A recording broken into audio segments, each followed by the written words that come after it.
You're always on. Yeah. Pappy, did you know Carl Story? Yes, very much. We just did an article on him for the Metro Pulse. Yeah, you might want to take a look when you get a chance. It's got pictures of Red Rector and yes. Remember Red? I got on the midday merry-go-round long in the 50s, I believe, Merlin. Really? Were you on the midday merry-go-round? Yeah, when I got on Cap the Record, they hired me just like that. Wow. Yeah, I bet you Lowell Blanchard. Carl was on there, and Lowell Blanchard was on there. Yeah. All of them just about gone, but me and a few others. I think the only ones that I know about are you and Bonnie Lou Moore, Bonnie Lou and Buster. Buster Moore. Yeah, Buster's gone, but Bonnie Lou's still around. Carlisle Brothers, Cliff and Bill. Bill and Cliff. It's going way back. I went out on lots of show dates with some of the talent they had up there. Oh, really? Yeah, I sure did. No kidding. And that's before Capitol or after Capitol? After Capitol. No. They hired me like everywhere I looked, they hired me. They got on Capitol Record. Yeah, well, you were a star. I mean, your records sound a lot like Roy Acuff's, I think. That's what a lot of people say, and I wasn't trying to be like Roy. I told them I could sing something like him. They said, we already got him.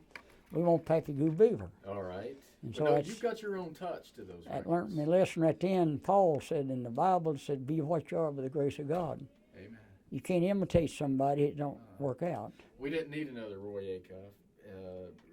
The guy that imitated him the most was a fellow named Esco Hankins. Yes. You remember Esco? Yeah, Esco. He was on WROL as well. Well, with Kaz Walker. And Kaz Walker. Now, I did want to ask you this while I'm thinking of it. The Hub Spinners. Hub Department Store. Hub's Department Store. And I'm going to get back to this later, and we'll start at the beginning. But don't let me forget to ask you. Pappy, you were born in White Pine, if I'm not mistaken, or did you grew up there? I grew up in White Pine, Yeah. Marshtown, Leadville, all three of those cities there, like Newport and Marshtown was our big towns. Mm-hmm. And we were raised on the farm, poured Job's turkey, the old saying.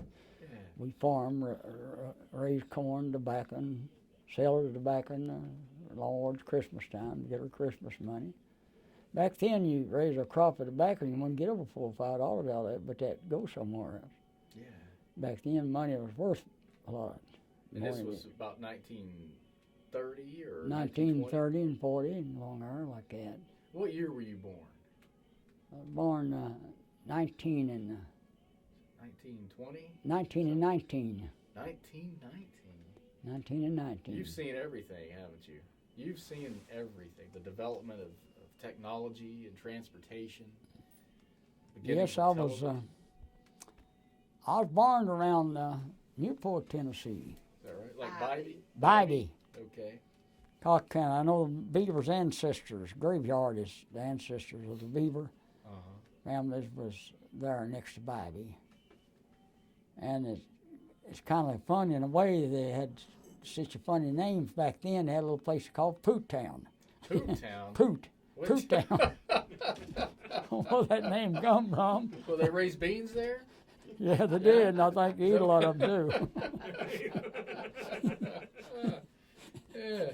Wonder if that place is still there. They cooked me up one that had a thrash machine. You know, the mothers would get together and they'd cook up big dinners out of the thresh of wheat back then. That's how we got our flour. Wow. We raised our wheat out on the farm, corn and everything we had. Everything we had to eat and make any money whatsoever, we raised it. Hard times. Yeah. It was good times. How many brothers and sisters did you have? Well, there's 8 of us. There was 8 of you. 4 boys and 4 girls. My goodness. Are you the last one? Are you the remaining? No, I had a brother younger than me. He died here several months ago. Oh, I see. James Beaver. James Beaver. He was a singer and a musician a whole lot. Oh, really? Did he live in Knoxville? He lived out in Kimberlin Heights, right out in Knoxville, for a long time. He married a woman out there named Mr. Rollins' daughter. Her name was Geneva Rollins. And she was a beautiful woman, and they couldn't never get along for some reason. He drank a lot, my brother did. I used to, but I quit it years ago. Yeah. Was that hard to do? Well, it's pretty hard to do, but you've got to quit it and quit it. I mean, you don't just keep tapering off. If you do, you never will quit. You got to just get off. You got to stop. Right. They call it cold turkey or something. I don't know. Kind of like smoking. Yeah. Yeah. I quit smoking. You quit smoking. I had a case of emphysema, and I went to my family doctor, and he looked at me and he said, Pappy, you got a case of emphysema. Said, you smoke? I said, I quit about a month or two ago, trying to quit. He said, I keep on trying. Yeah. Said, if you want to live a long life, I'd say a long life. I may be wrong, the doctor said, but said, I want to go back to smoking. I didn't. Yeah. And now I'm 91 years old, going on 92. 92-year-old. I'm Coming sorry. up 93, you'll be 93. So fast you can't keep up with them. Keeps getting Anyhow, I don't worry nothing about it, and I'm proud to be that old. Yeah. Still among the living. Do you know how many lives you've touched over the years? How many wives or lives? How many wives? Well, You've been I married had twice, haven't I had two genuine good wives. you? Yeah. And the first one was Mildred M. Beaver, Mildred That's your Marie wife. Beaver, Yes. Henderson, and Wait, let's stop the story real quick. Let me just... they asked. My daddy's from Marshtown. They asked him what my mother's maiden name was. The judge asked him before you married her, Mr. Beaver. He said, Judge, she wasn't an old maid. Said she was a beautiful woman. Said she was young and pretty, and said I had pretty black hair myself. Said I wasn't a bad-looking man. He just went ahead and told that judge said, next case, please. Yeah, they called who was your wife's name before you married her. They didn't call it maiden name, but they do now. Maiden names. Said, Judge, she was a beautiful, she wasn't an old maid. It was funny. But anyhow, we had some good days, we had some bad ones. Yeah. Good times. Up and down. Up and down. Now, you were raised on this farm. I was just curious. How did you get to Knoxville? I came down there. And why? Well, my grandma run a boarding house over here at Winona Magnolia Avenue here in Knoxville. Uh-huh. And she had a boarding house, and she let me wash dishes up there, and she paid me, I think, $1 a day. Wow. That's good money back then. That's a lot of money back then. $1 a day. And I'd get my meals, of course. And that's how I got started out. Then from that, I went down to Service Laundry, and I had a brother-in-law married one of my sisters. He was a kind of a foreman down there, and they had old-fashioned boilers in that burnt coal to make her steam presses, you know. Mm-hmm. They burnt coal to make her steam. And I got a job as a awning collar and cuffs on church with steam pressers. They called me the shirt girl. I run 3 presses. Jump from one another like a bird jumping limbs or something. But that was a hot job? Hot job. That's hard. Press is hot, you know, that steam coming off of them. Oh, boy. Hard job. I made, started me out $7 a week. And then my wife was shaking sheets out on what they call a mangle. A big old mangle, run the sheets through the iron, partly, you know, down. Is that before you 2 all big married? rollers. That's before we married. So you met there? Yeah, I met at the Camel Service Laundry, and I'd pile those girls up with shirts. They'd have to iron the tail of them with irons. Tails of the shirts or shirts. And I'd get them piled up so I could go down to the basement, look up there and see my wife was going to marry. I got dead stuck on her. Oh, you knew.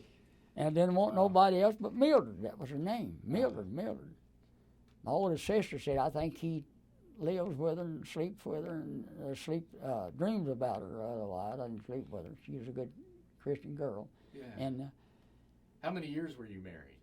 at the laundry, Now, how many years were you married? Were you married to Mildred for, did you all have your 60-year anniversary or your 50? I was married to her 61 years. 61 years. 61 years. Yeah. And she had all reason in the world to leave me because I quit drinking long enough, my booze, to marry her because her daddy said he'd rather see a snake coming toward his house see me. Oh, gosh. And I found that out, and I wouldn't go to the house. I'd walk her down from the laundry near the house, inside of it, and I'd turn and I'd say, as far as I can go. I was afraid he'd get his shotgun, maybe shoot me. You don't never know.